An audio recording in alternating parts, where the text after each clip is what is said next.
take something from somebody else. They cry when you punish them, but typically they understand the punishment. They don't say, Mom, Dad, I have a whole philosophical argument against why you're punishing me. They know in their heart they've done something wrong. Well, we have these senses of what is right and wrong. We also have the Ten Commandments in our own tradition. But according to Vittoria, the Ten Commandments are really spelling out principles that practically any people, really, if they reflect long enough, will understand and appreciate. And because we all possess this kind of sense of right and wrong, a basic sense, then this basic sense can become the basis for international rules of conduct. And these rules of conduct can morally bind even those who've never heard the gospel, or never heard of the Ten Commandments, or had even rejected the gospel, because we're basing ourselves on the idea that we all ultimately know that sheer conquest is wrong, and looting and pillaging is wrong. We know this because God has imprinted it on our hearts, and this becomes the basis for a common understanding of international obligation. Now, that is to say that peoples, such as the peoples of the New World, were thought to possess this basic sense of right and wrong, summed up in the Ten Commandments and in the Golden Rule, and so we could interact with them on the understanding that they understand these principles, but we have to understand and live according to them too. So what this means is that in the 16th century, Spanish theologians looked at the behavior of their own civilization. They held it up to critical scrutiny, and they found it wanting. They looked and said, we have failed to live up to the absolute moral standard that binds all people. They proposed that in matters of natural right, the other peoples of the world were their equals, and that the commonwealths, even of pagan peoples, were entitled to the same treatment that the nations of Christian Europe accorded to one another. Now that is something extraordinary in the history of the world. And we in no way wish to make light of what happened to the peoples in the New World, because many of them perished, sometimes in terrible circumstances, oftentimes due to disease, a non-volitional source, sometimes due to overwork. And it was something terrible in some ways, what happened to a great many of these people. But the very fact that the Spaniards could step back and say, my people have failed to live up to an absolute standard is something new in the world. A historian named Louis Hankey wrote a book called The Spanish Struggle for Justice in the Conquest of America.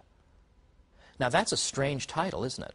But what he's talking about is precisely what we've seen here. The Spanish theologians attempt to devise rules that would bind everybody and that would establish justice in the world. And their ability, the Spaniards' ability to look objectively at these foreign peoples and recognize their common humanity was no small achievement. In fact, this type of impartiality, this ability to look at the peoples of the world and be willing to apply the same rules to other peoples that you apply to your own, and that you would abide by the same rules that you expect others to abide by.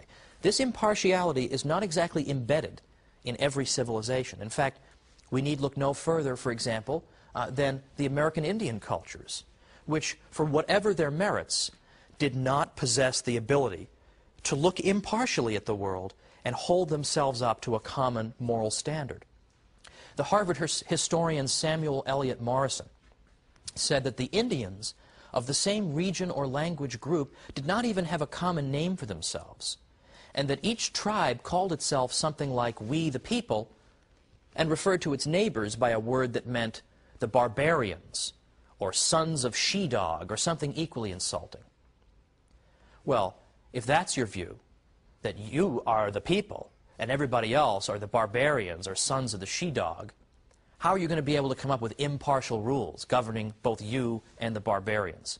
It's not going to happen.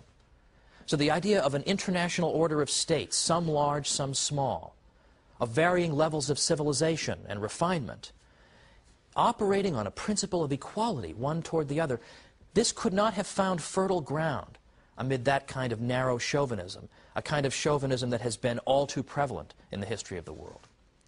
So it's thanks to the Catholic conception of the fundamental unity of the human race that we're able to think in terms of universal principles governing all peoples. So when we criticize Spanish excesses in the New World, therefore, it's largely thanks to the moral tools provided by the Catholic theologians of Spain itself that we're able to do so. The Peruvian poet Mario Vargas Llosa, when he spoke about these Spanish critics of their own government's policy, he said this: "They fought against their fellow men and against the policies of their own country in the name of a moral principle that to them was higher than any principle of nation or state. This self-determination, this capacity for criticism of your own civilization could not have been possible among the Incas or any of the other pre-Hispanic cultures.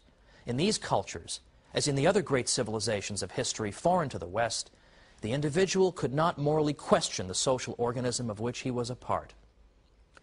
Well, let's conclude now by saying that we have seen that in theory the Catholic Church has set up and established and defended these universal moral principles.